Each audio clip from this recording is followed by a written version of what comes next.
आदरणीय दर्शकवृन्द नमस्कार। अहिले तपाईँ हेर्दै हुनुहुन्छ समदर्शी अनलाइन र समदर्शी अनलाइनमा एज युजल आज पनि एउटा नयाँ सामग्री लिएर उपस्थित भएका छौँ र आज हामीसँग हुनुहुन्छ कवि चन्द्र गुरुङ र उहाँले 2064 सालमा उसको मुटुभित्र देशको नक्सा नै थिएन कविता सङ्ग्रह र भर्खरै हालसालै जब एउटा मान्छे हराउँछ कविता सङ्ग्रह 2079 प्रकाशन गरिसक्नु भएको छ। कविता क्षेत्रमा लामो समयदेखि योगदानरत कविज्यूसँग आज हाम्रो जम्का भेट भएको छ र उहाँसँग अलिकति कुराकानी लिएर उपस्थित भएका छौँ।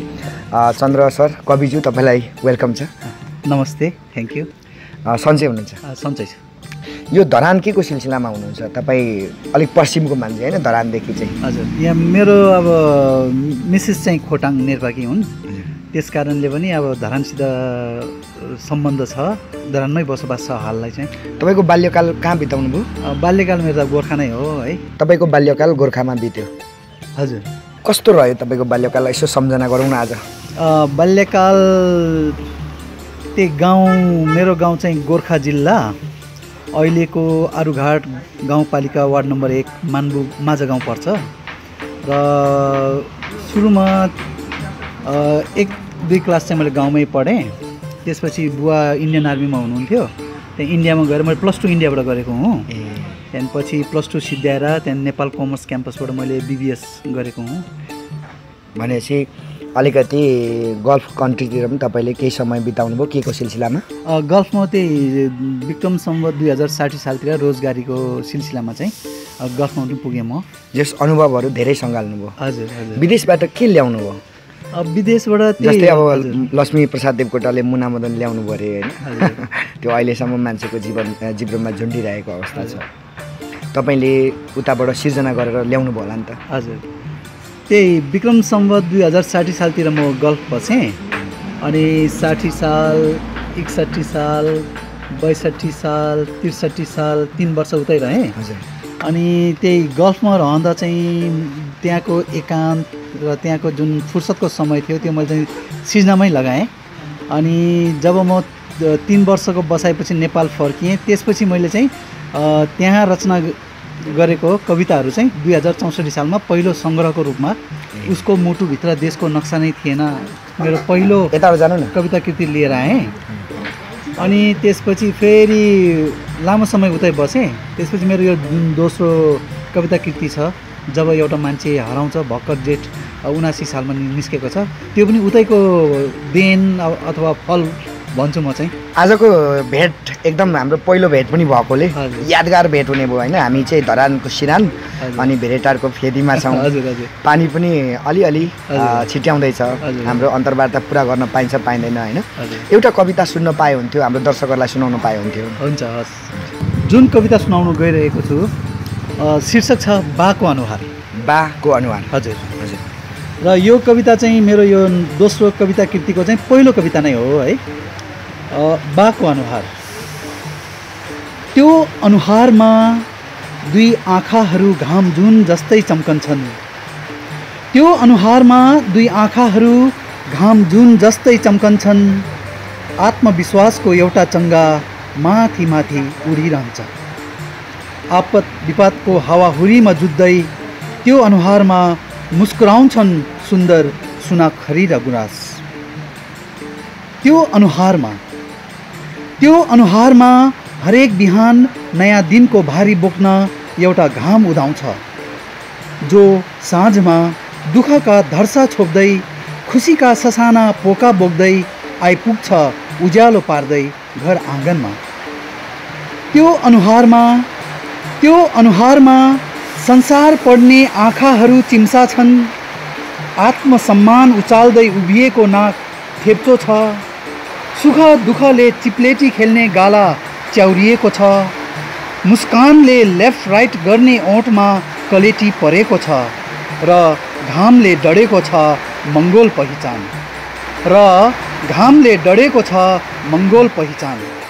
मलाई राम्रो लाग्छ, धेरै राम्रो लाग्छ।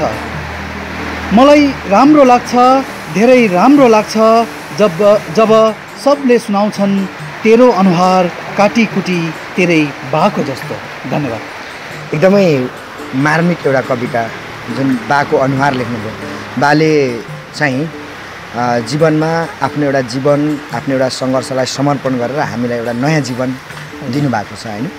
अब यो तपाईँले कविता सिर्जना गर्छु, म कवि बन्छु, पुस्तक निकाल्छु भन्ने सोच कसरी आयो? सानो उमेरमा स्कुल लाइफमा पनि लेख्थेँ, धेरै थोरै लेख्थेँ, त्यो राइमिङहरू मिलाएर, लयहरू मिलाएर। तर पछि कलेज लेभलमा पुग्दाखेरि चाहिँ सङ्घर्षको समय थियो होइन। म जागिर पनि खान्थेँ, पढाइ पनि गर्थेँ। त्यस दौरान चाहिँ एक प्रकारको बाधा आयो र पछि जब म वैदेशिक रोजगारको सिलसिलामा पुगेँ, विदेशमा पुगेँ, त्यहाँको एकान्तलाई मार्नको लागि कविताले मलाई धेरै सहयोग गर्यो। त्यसपछि म फेरि कविताप्रति आकर्षित हुँदै गएँ र थुप्रै कविताहरू लेखेँ, जुन मैले तपाईँलाई भने 3 वर्षको बसाएपछि जब नेपाल आएँ मैले पहिलो कविता कृति दिएँ र पहिलो कृति निकालिसकेपछि चाहिँ एक प्रकारले कविताको यात्रामा म रमाउन थालेँ। एक प्रकारको आकर्षणमा झन् वृद्धि हुँदै गयो र लेख्दै गएँ र पहिलो कृतिले पनि म भित्र एक प्रकारको कविताप्रतिको आकर्षण चाहिँ थप्दै गयो र परिणाम स्वरूप भर्खर मेरो दोस्रो कृति आयो, जुन मैले तपाईँलाई अवगत गराएँ। जस्तै तपाईँले उसको मुटुभित्र देशको नक्सा छैन भन्ने चाहिँ प्रवासबाट लिएर आउनुभयो। त्यसको पछि केही वर्ष पछाडि जब एउटा मान्छे हराउँछ भन्ने तपाईँले आफ्नो, जस्तै अब हामी अलिक भौगोलिक हिसाबले टाढा भएर पनि होला सायद मैले कृति अध्ययन गर्न पाइनँ, यो जब एउटा मान्छे हराउँछ भन्ने कविता सङ्ग्रहभित्र कस्ता किसिमका कविताहरू समेट्नु भएको छ? म चाहिँ के भन्छु भने चाहिँ अनेक रस, अनेक स्वादका कविताहरू छन् होइन। परदेशिएको एकजना नेपालीले परदेशमा कस्तो अनुभूति गर्छ, घर परिवार, देश, मित्र बन्धुको अभाव र एक्लो ऊ परदेशमा कस्तो खालको जीवन बिताउँछ र उसले घर परिवारलाई कसरी सम्झिन्छ, देशलाई कसरी याद गर्छ, यस्ता खालका कविताहरू छन्। साथै परदेशदेखि नेपाल देश चाहिँ झन् स्पष्ट देखिन्छ। यस मानेमा नेपालको राजनैतिक विसङ्गतिहरूमाथि लेखिएका कविताहरू पनि छन्। यहाँको राजनीतिक र सामाजिक साथै आर्थिक अभावका कुराहरू पनि छन्। साथै केही प्रेम कविताहरू पनि छन् र जीवन दर्शनका कविताहरू पनि छन्। त समग्रमा अनेक स्वादका कविताहरू छन्। 50 वटा कविताहरू छन् यस सङ्ग्रहमा र राम्रा राम्रा कविता छन् भन्छु म चाहिँ है। हजुर, यसरी एउटा प्रवासमा बसेर पनि नेपाली माटोको सुगन्धलाई सम्झेर, नेपालीलाई माया गरेर, आफ्नो देशलाई प्रेम गरेर एउटा सुन्दर उपहार तपाईँले ल्याउनु भयो। त्यसको लागि म एकदमै आभारी छु। हाम्रो सम्पूर्ण दर्शकहरू पनि सायद जस्तै जब देश छोडेर गइन्छ नि त्यस पछाडि देशको माया अति लाग्छ अरे, यो कस्तो कुरा हो? यो कस्तो भन्नाले अब जब उसले देश, घर परिवार, साथीभाइ छोडेर जान्छ त यी कुराहरूप्रतिको आकर्षण, चाहना त्यसै पनि प्रबल भएर आउँछ। त ऊ 2 वर्षको लागि, 3 वर्षको लागि परदेशमा काम गर्छ, खट्छ, तर उसको मन मस्तिष्कमा यी कुराहरू नै बढी खेलिरहन्छन्। यस कारणले पनि सायद परदेशिएको कुनै पनि नेपालीले देश र परिवारलाई धेरै नै सम्झिन्छ, आफ्नो मनमुटुमा राख्छ। त तपाईँले पनि राख्नुभयो? हजुर। राति हुन्छ नि सुत्ने बेलामा यसो पल्टो, हजुर, कोल्टो फेऱ्यो, नेपाललाई सम्झ्यो, परिवारलाई, छोराछोरीलाई सम्झ्यो होइन। हजुर। अनि फेरि यता फर्केर निद्रा लाग्दैन, त्यस्तो समयहरू भोग्नु भयो होला है? हजुर हजुर हजुर। मैले भनिहालेँ, तपाईँले आफ्नो शब्दमा भन्दा चाहिँ कस्तो हुन्छ त्यो एक किसिमको तिर्सना, एक किसिमको प्यास, एक किसिमको एउटा नमिठोपना होइन। जस्तै कहिलेकाहीँ त आँसु पनि आउँछ होला। डेफिनेटली होइन, आउँछ, आँसु आउँछ। अब उस्तै भावुक हृदय अब कविहरू अथवा अन्य जो चाहिँ कवि होइन उसलाई पनि छुन्छ यी कुराहरूले। दिनभरि त कामको व्यस्तताले गर्दा ऊ व्यस्त रहन्छ, तर साँझ जब ऊ फर्किन्छ हतार हतारमा खानासाना बनाउँछ र सुत्ने तर्खर गर्छ, उसलाई घर परिवारको सम्झना आउँछ, फोन गर्छ। त्यसपछिको समयमा पक्कै पनि उसले सम्झिने भनेको देश हो, आफ्नो साथीभाइ सङ्गत हो, आफ्नो डाँडा काँडा, घर परिवार, वन जङ्गल, गाउँ सहर हो। जस्तै अनुभूति भन्ने कुरा चाहिँ कुनै प्रश्नले त्यो अनुभूतिलाई समेट्ने कुरो पनि आउँदैन र मैले प्रश्न गरेँ भन्दैमा तपाईँको अनुभूति त्यहाँ व्यक्त हुन्छ भन्ने कुरा पनि आउँदैन होइन। तपाईँ एउटा नेपाली, त्यस पछाडि अझ नेपालले गोर्खाली वीर भनेर नाम पनि कमाएको छ।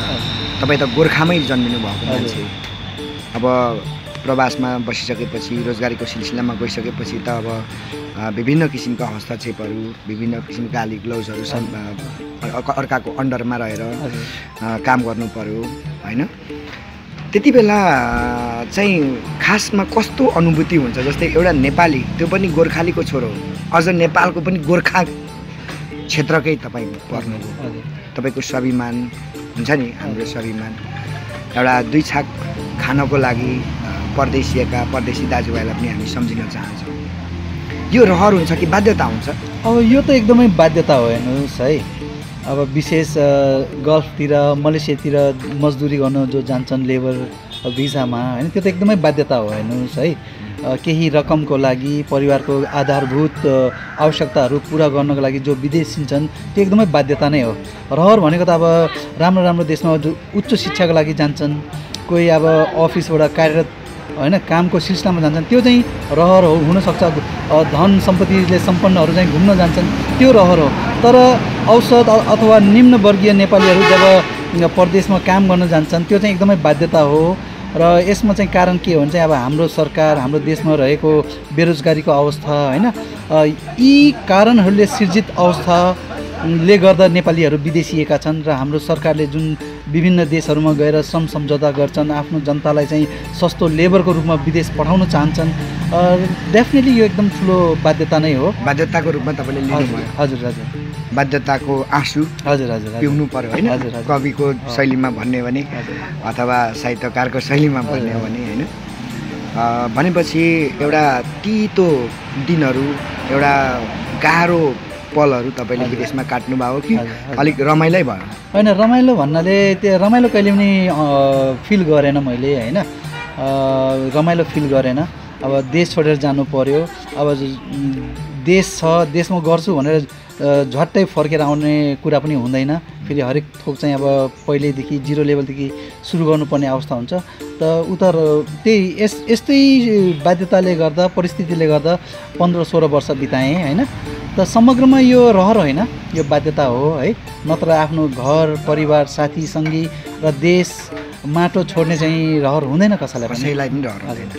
अब एउटा अनौठो कुरा होइन अथवा संयोग भनौँ, यो म सञ्चार क्षेत्रमा लागेँ, तपाईँ साहित्य क्षेत्रमा लाग्नुभयो, कृति प्रकाशन गर्नुभयो, दुईवटा कृति तपाईँको बजारमा अहिले पाइन्छ।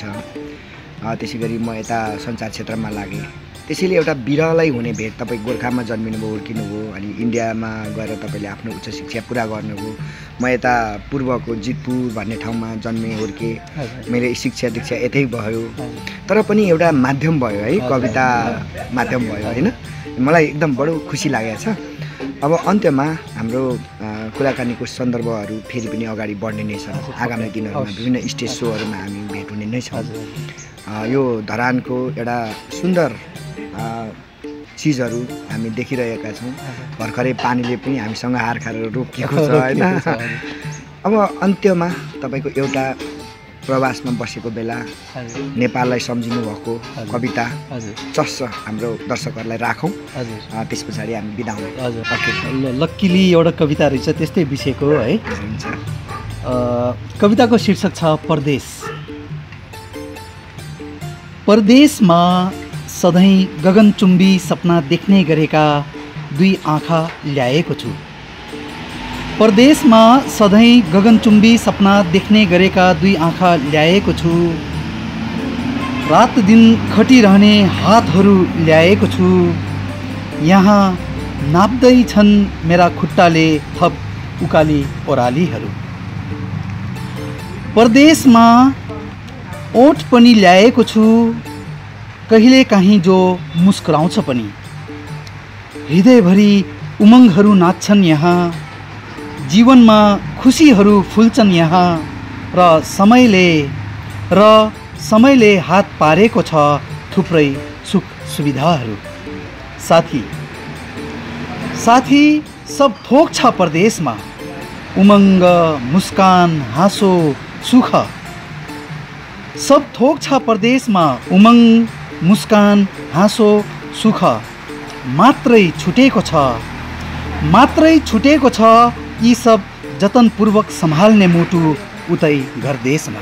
गर्दैछु। धन्यवाद। ओके, अब म तपाईँसँग एउटा के अनुमति चाहन्छु भने तपाईँको एउटा कविता हजुर वाचन गर्ने अनुमति चाहन्छु म। तपाईँ गर्नुहुन्छ? मेरो एउटा मलाई मन लाग्यो तपाईँको कविता वाचन गर्न हाम्रो दर्शकहरूको लागि।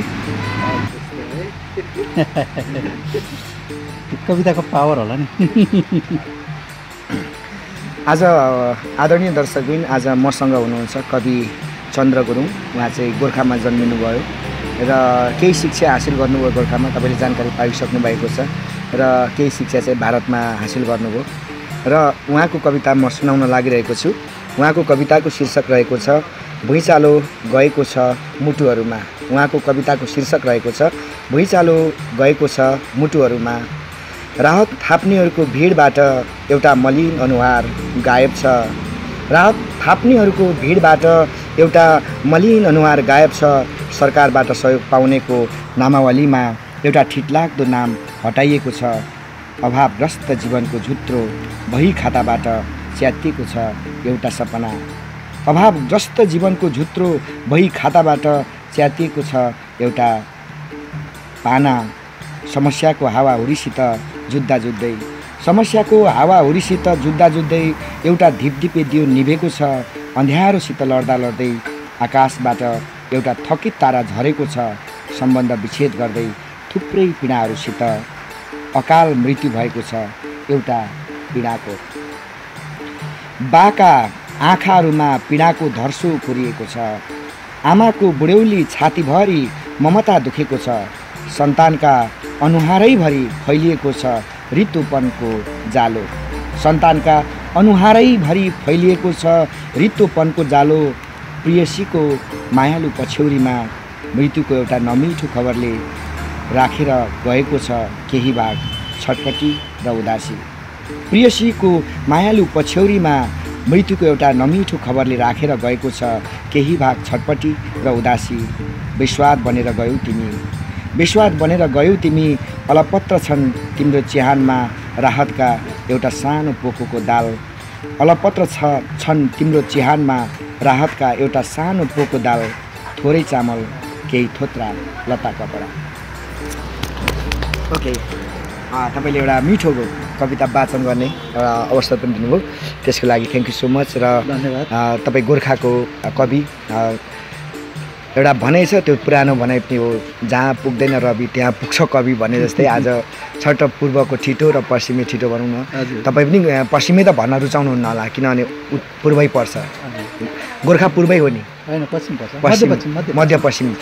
आज भेटभयो संयोगवश हाम्रो कार्यक्रममा केही कविताहरू हामीले राख्यौँ। तपाईँलाई धेरै धेरै धन्यवाद छ। ल, तपाईँलाई पनि धन्यवाद। अचानक यसरी भेट भयौँ हामी र यो राम्रो अवसर जुर्यो मेरो लागि है। मेरो त भर्खर कविता कृति आएको छ, बजारमा पुगिराखेको छ। यस बेला यस्तो अन्तर्वार्ता मेरो लागि एकदमै सहयोगी हुन्छ होइन। म पाठकहरूलाई के भन्छु भने चाहिँ अब मेरो नयाँ कविता कृति जब एउटा मान्छे हराउँछ बजारमा पुगिसकेको छ, पढेर मलाई सायद मैले अहिले लास्टमा वाचन गरेँ नि, त्यो शीर्षक कथा थियो, कविता थियो। होइन, यो कविता चाहिँ यो कृतिमा छैन। यो छैन। मैले जुन दुईवटा वाचन गरेँ ती दुई चाहिँ नयाँ कृतिमा छ, यो चाहिँ छैन। यो चाहिँ अब तेस्रो कृतितिर आउँछ। ल, एकदमै खुसी लाग्यो तपाईँसँग कुराकानी भयो।